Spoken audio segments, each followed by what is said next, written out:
পৃথিবীকে সবুজায়ন করে তুলতে পরিবেশকে বাঁচাতে দাওয়াতে ইসলামী ইন্ডিয়ার উদ্যোগে সারা দেশের পাশাপাশি রবিবার হরিশ্চন্দ্রপুরে পালন করা হলো বৃক্ষরোপণ কর্মসূচি।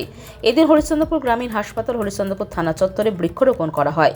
দাওয়াতে ইসলামীর এক সদস্য শেখ আমিরুল হোসেন বলেন, 1 জুলাই থেকে 10 জুলাই পর্যন্ত সারা দেশে 10 লক্ষ গাছ লাগানোর টার্গেট নিয়েছে দাওয়াতে ইসলামী ইন্ডিয়া। এদিন হরিশ্চন্দ্রপুর গ্রামীণ হাসপাতাল হরিশ্চন্দ্রপুর থানা চত্বরে ইউক্যালিপটাস ও আম গাছ রোপণ করা হলো।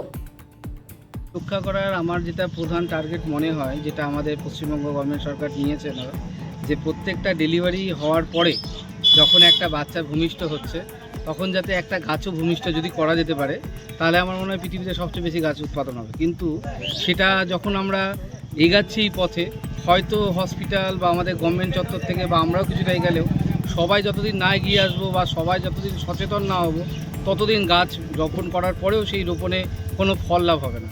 অতএব আমাদের প্রথম কর্তব্য হচ্ছে যে গাছ তো লাগাতেই হবে, তারপরে সেটাকে যত্ন করতে হবে। যত্ন না করার অভাবেই দেশ থেকে অর্ধেকটা সম্পদ চলে যাচ্ছে। স্যার, বিভিন্ন জায়গায় দেখা যাচ্ছে যে রাস্তার ধারে গাছগুলো কেটে ফেলেছে, এখন গাছ লাগানো হয়নি। তাহলে এখানে সরকারি একটা গাফিলতি মনে হচ্ছে না? সে তো অবশ্যই। আমার তো মনে হয় যে গাছকে না কাটার আগে যদি একটা গাছ কাটা হয়, আমার মনে হয় অন্তত 5টা গাছ নতুন লাগানো হোক।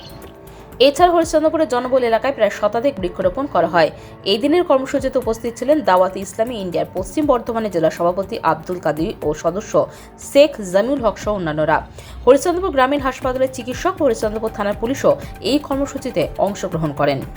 গাছ লাগানো প্রকল্প এটা খুব ভালো, কারণ একটা গাছ একটা জীবন, এক।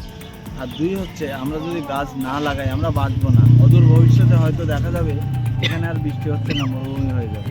সুতরাং আমরা একটা গাছ কেউ যদি কাটে 10টা গাছ সে লাগায়।